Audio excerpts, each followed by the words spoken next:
ഇനി നമ്മൾ ഡിസ്കസ് ചെയ്യാൻ പോകുന്നത് എങ്ങനെ ഒരു സെക്കൻഡ് ഡിഗ്രി പോളിനോമിയലിനെ, അതായത് ax² + bx + c എന്നുള്ളതാണ് എന്ത് സെക്കൻഡ് ഡിഗ്രി പോളിനോമിയലിൻ്റെ ജനറൽ ഫോം. അങ്ങനെയുള്ളതിനെ രണ്ട് ഫസ്റ്റ് ഡിഗ്രി പോളിനോമിയൽസിൻ്റെ പ്രോഡക്റ്റാക്കി എങ്ങനെ എഴുതാം എന്നുള്ളതാണ്. നമുക്കൊരു എക്സാമ്പിൾ വെച്ചിട്ട് തന്നെ പഠിക്കാം. p(x) എന്ന് പറയുന്നൊരു എക്സാമ്പിൾ. p(x) = x² - x - 2 എന്നിരിക്കട്ടെ. ഇതിനെ നമ്മൾ രണ്ട് ലീനിയർ പോളിനോമിയൽസ് അല്ലെങ്കിൽ ഫസ്റ്റ് ഡിഗ്രി പോളിനോമിയൽസിൻ്റെ പ്രോഡക്റ്റാക്കി എഴുതാൻ പോവുക. ചെയ്യുന്നത് എങ്ങനെയാണെന്ന് വെച്ചാൽ, കൂട്ടുമ്പം ഏതോ രണ്ട് നമ്പേഴ്സ് കൂട്ടുമ്പം നമുക്ക് എക്സിൻ്റെ കോഎഫിഷ്യൻ്റ് കിട്ടണം. അതായത് p + q ഏതോ രണ്ട് നമ്പേഴ്സ് കൂട്ടുമ്പോൾ നമുക്ക് -1, ആ സെയിം നമ്പേഴ്സ് തന്നെ മൾട്ടിപ്ലൈ ചെയ്യുമ്പം കോൺസ്റ്റൻറ്റ് ടേമിൻ്റെയും x² കോഎഫിഷ്യൻ്റെയും കൂടെ പ്രോഡക്റ്റ് കിട്ടണം. അതായത് -2 × 1 -2. ഇനി നമ്മൾ നോക്കേണ്ടത് കൂട്ടുമ്പോൾ -1ഉം ഇൻറ്റു ചെയ്യുമ്പോൾ -2ഉം കിട്ടുന്ന രണ്ട് നമ്പേഴ്സ് ഏതൊക്കെയാണെന്നുള്ളതാണ്. 2ൻ്റെ മൾട്ടിപ്പിൾസ് നോക്കിയാൽ മതിയല്ലോ. 1 × 2 എന്താണ്? 2 ആണ്. പക്ഷേ നമുക്ക് ഗുണിക്കുമ്പോൾ എന്താണ് വരേണ്ടത്? -2 വരണം. -2 വരണം എന്നുണ്ടെങ്കിൽ ഇത് രണ്ടിൽ ഏതെങ്കിലും ഒരു നമ്പർ എന്തായിരിക്കണം? മൈനസ് ആയിരിക്കണം. ഇനി ഏത് നമ്പറാണ് മൈനസ് ആവുന്നതെന്ന് എങ്ങനെ കണ്ടുപിടിക്കാം? നമുക്ക് കൂട്ടുമ്പോൾ നോക്കിക്കേ, p + qൻ്റെ വാല്യൂ -1 ആണ് വരുന്നത്. രണ്ട് നമ്പർ കൂട്ടുമ്പം നമുക്ക് എന്ത് വരണം? -1 ആണ് കൂട്ടുമ്പോൾ വരേണ്ടത്. അപ്പോൾ എന്ത് ചെയ്യും? വലിയ നമ്പറിന് ഇത് കൊടുക്കും, മൈനസ് കൊടുക്കും. വലിയ നമ്പറിന് മൈനസ് കൊടുക്കുമ്പോൾ നമുക്ക് എന്ത് വരും? 1 × -2 = -2 വരും. ദാറ്റ് ഈസ് 1 + -2 എന്ത് വരും? -1 വരും. അപ്പോൾ നമ്മുടെ നമ്പേഴ്സ് ഏതൊക്കെയാണ്? -2ഉം 1ഉം. ഈ രണ്ട് നമ്പേഴ്സ് വെച്ചിട്ട് നമ്മൾ എന്ത് ചെയ്യാൻ പോവുകയാണ്? ഈ x² - 1 - x - 2 എന്ന് പറയുന്ന പോളിനോമിയലിനെ സ്പ്ലിറ്റ് ചെയ്യാൻ പോവുകയാണ്. ഈ രണ്ട് നമ്പേഴ്സ് -2ഉം 1ഉം ആണല്ലോ. അപ്പോൾ ഇതിനെ നമുക്ക് എങ്ങനെ എഴുതാം? x² - 2x + 1x - 2 എന്ന് എഴുതിക്കൂടെ? നോക്കിക്കേ, -2 + 1x = എന്താവും? -x ആവും. ഇനി ഈ രണ്ട് ടേമിനകത്തു നിന്ന് ഒരു എക്സ് കോമൺ എടുക്കാമല്ലോ. എക്സ് കോമൺ എടുക്കുമ്പം x ഇൻറ്റു ഇതിനകത്തുനിന്ന് എക്സ് പോകുമ്പോൾ ബാക്കി ഒരു എക്സ് വരും, മൈനസ് ഇവിടുന്ന് എക്സ് പോകുമ്പോൾ ഒരു 2 വരും, പ്ലസ് ഇവിടെ എന്തായോ x - 2 തന്നെ ബ്രാക്കറ്റിലിട്ടിരുന്നു. ഇനി ഇവിടെ രണ്ടിടത്തും ആര് കോമൺ ഉണ്ട്? x - 2 കോമൺ ഉണ്ട്.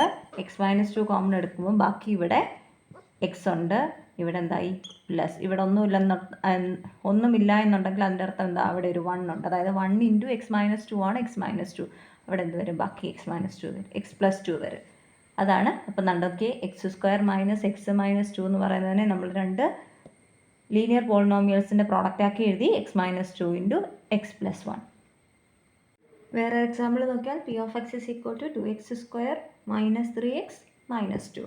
അപ്പോൾ നമുക്ക് കൂട്ടുമ്പോൾ p + q എന്ന് പറഞ്ഞാൽ -3ഉം p × q രണ്ട് നമ്പേഴ്സ് ഗുണിക്കുമ്പോൾ 2 × -2. 2 × -2 = -4. കൂട്ടുമ്പോൾ -3ഉം ഗുണിക്കുമ്പോൾ -4ഉം വരുന്ന നമ്പേഴ്സാണ് നമുക്ക് കണ്ടുപിടിക്കേണ്ടത്. അപ്പോൾ ആരുടെ മൾട്ടിപ്പിൾസ് നോക്കിയാൽ മതി? 4ൻ്റെ മൾട്ടിപ്പിൾസ് നോക്കിയാൽ മതി. 1 × 4 = 4 ആണ്.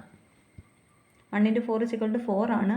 1ൽ നിന്ന് 4 കുറയ്ക്കുമ്പോൾ, അല്ലെങ്കിൽ 4ൽ നിന്ന് 1 കുറയ്ക്കുമ്പോൾ നമുക്ക് എന്തോ കിട്ടും? 3 കിട്ടും. അപ്പോൾ നമുക്ക് നമ്പേഴ്സ് ഏതൊക്കെ തന്നെയാണ്? 1ഉം 4ഉം തന്നെയാണ്. അപ്പോൾ ഇനി ഏതിന് മൈനസ് വരും? ഏതിന് മൈനസ് വരുന്നത് നമ്മൾ നോക്കുന്നത് എങ്ങനെയാണ്? കൂട്ടുമ്പോൾ കിട്ടുന്ന നമ്പേഴ്സ് മൈനസ് ആണെന്നുണ്ടെങ്കിൽ വലുതിന് മൈനസ്. 1 × -4 = -4. 1 + -4 = -3. അങ്ങനെ വരുമ്പോൾ നമ്മുടെ നമ്പേഴ്സ് ഏതൊക്കെയാണ്? 1ഉം -4ഉം. അത് വെച്ചിട്ട് നമ്മൾ എന്ത് ചെയ്യും? എക്സിൻ്റെ ടേമിനെ എന്ത് ചെയ്യും? സ്പ്ലിറ്റ് ചെയ്യും. That is equal to 2x² - 4x + 1x - 2. Okay ആണേ. 2x² - 4x + 1x ആണെന്ത്? -3x. അപ്പോൾ ഇതിനകത്തുനിന്ന് ആദ്യത്തെ രണ്ട് ടേമിനകത്തുനിന്ന് ആര് കോമൺ എടുക്കാനുണ്ട്? 2x common എടുക്കാനുണ്ട്. അപ്പോൾ 2x കോമൺ എടുക്കുമ്പോൾ ബാക്കി എന്ത് വരും? ഒരു എക്സ് ബാക്കിയുണ്ട്, മൈനസ് ഇവിടുന്ന് 2 × x ആണ് 4x എന്ന് പറഞ്ഞത്. അപ്പം അതിനകത്തുനിന്ന് 2x പോയി കഴിഞ്ഞാൽ ബാക്കി 2, പ്ലസ് ഇവിടെ ഏതാണ്ട് x - 2 ഉണ്ട്.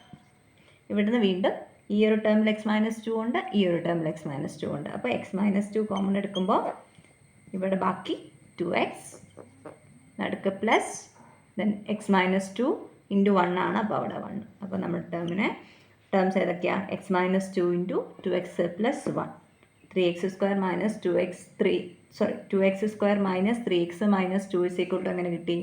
X minus two into 2x plus 1.